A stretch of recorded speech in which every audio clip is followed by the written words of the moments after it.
Welcome back, and today we're talking about Talentless Nana episode 9. So, like always, let's just jump into it.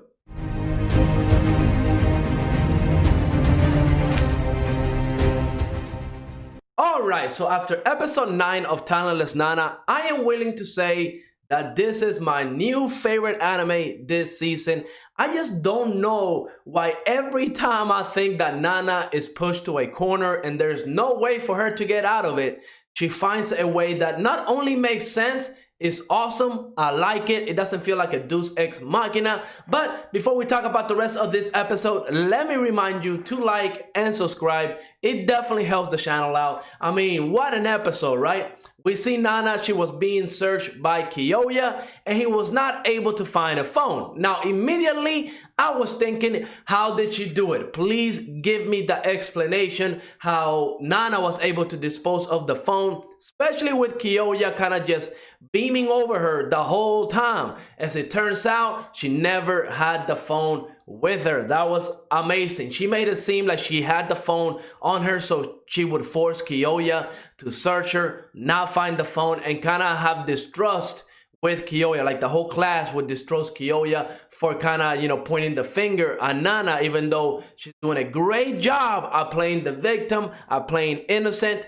It was amazing. Her plan was essentially, she got one of the corpses, one of the zombies, put the finger over the send button, and just kind of held it in place as best as she could. And when the sun kind of, went over the body and it kind of like bloated and stuff like that, it would, press the button and send the text. Now, she could not control when it would happen, but you would think it would take a little bit of time for that corpse to get bloated like that.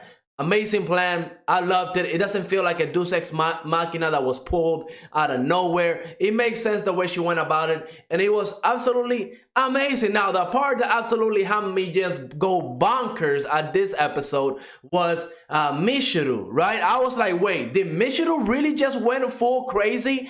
And of course, after we see the rest of the episodes, we come to find out that that's not really Michiru, but that's not the point. The point is, I did not put it past Michiru to go for crazy. One, we know it was a great setup, a great kind of like foreshadowing, because we see earlier, like 2-3 episodes ago, Michiru had the picture of Nana pushing Nanao, and she gave it to her. Now, we don't know exactly if that was Michiru at that point. We don't know if that was the new character that we got introduced to today.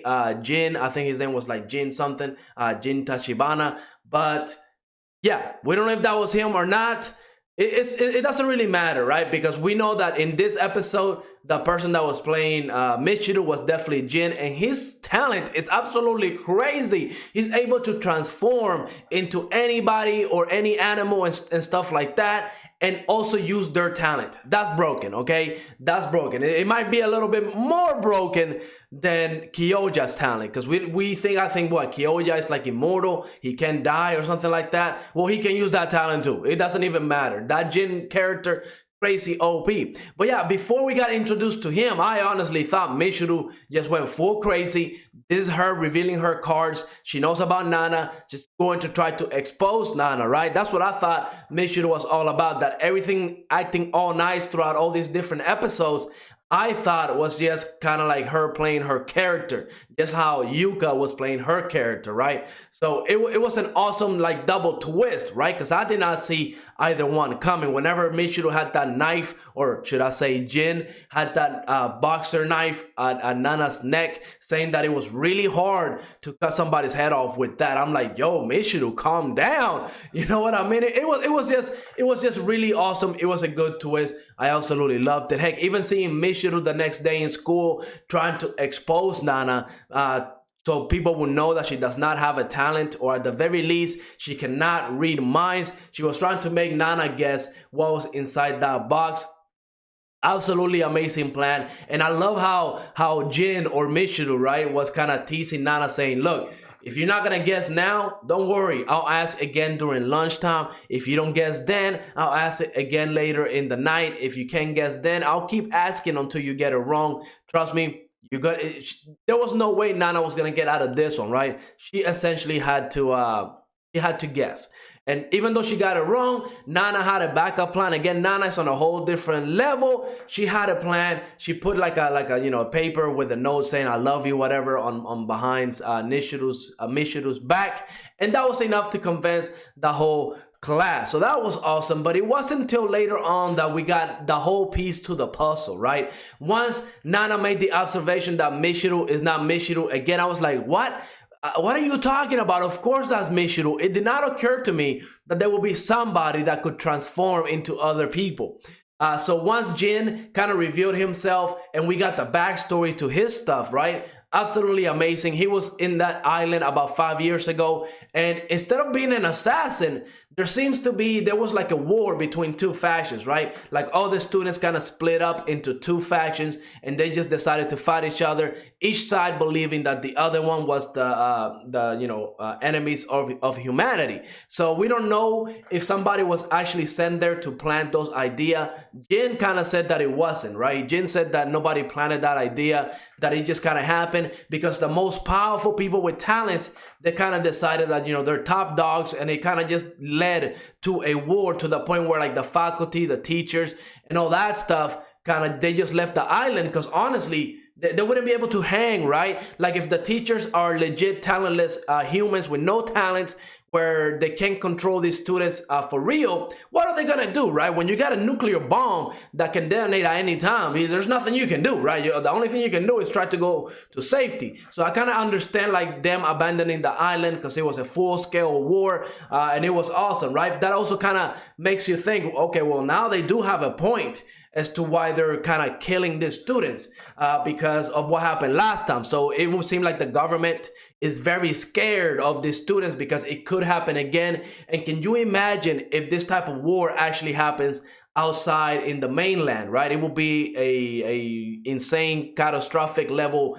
disaster. So I can kind of see their point now, right? And we don't know how many times this has happened before. So that was a good flashback, a good backstory to Jin. I will probably say that Jin is my new favorite character because that dude, his talent is OP.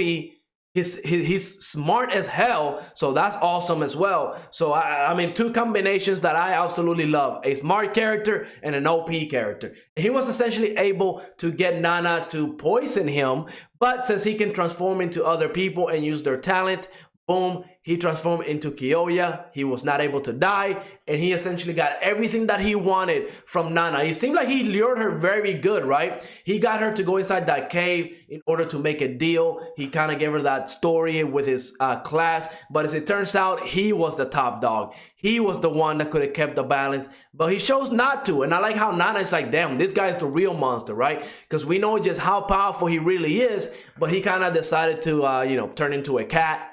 And that was another good twist. He was the cat that Kyoya was feeding. He was the birds flying around looking at Nana do everything. I mean, this dude is absolutely awesome. He didn't reveal himself until he knew 100% he was going to win. But before we declare him the winner, remember, we have seen Nana being cornered many times, and somehow, some way, she always gets away. Now, last episode, I will say, I had no idea how Nana was going to get out of this one. She found a way. It was awesome, but the question now stands: how is she going to get out of this one?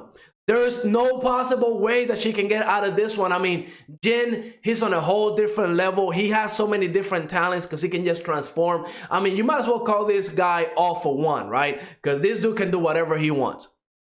He has as many talents as he can transform into people. He can do whatever he wants. So I don't know how Nana's going to get away from this one, but if she does find a way, I'm sure it's going to be amazing. Overall, great episode. Loved it so much. This is probably going to be my new favorite #1 anime for this season. Yes, it will be, now I would say it will be Talentless Nana, Dragon Quest, and Moriarty the Patriot are going to be my top 3 for this season. But damn, what an episode, full of twists. I was engaged the whole time. I was really hoping. Every time I checked the time, I'm like, man, we got like 5 minutes left. It felt like 30 seconds. We need more. We need like a marathon of Talentless Nana. Now, my only question is, if I go back, and I'm probably going to do this, I'm probably going to rewatch this anime, especially after I see all 12, 13 episodes, I believe, however many episodes this anime is scheduled to have. I'm going to rewatch it. That's how much I'm enjoying this anime. I'm going to rewatch it. And I'm gonna try to see if I catch all the different clues that they left, right? I'm gonna see if I can catch the stuff about the cat and all the different stuff, right? Because it would be amazing if they actually show some type of clue that this was going to happen. It would be amazing. But that's it for me today. Next is going to be more Reality the Patriot. Be on the lookout for that. But like always, leave a like, subscribe, and definitely let's have a discussion about Talentless Nana in the comments below. So yeah, see you next time.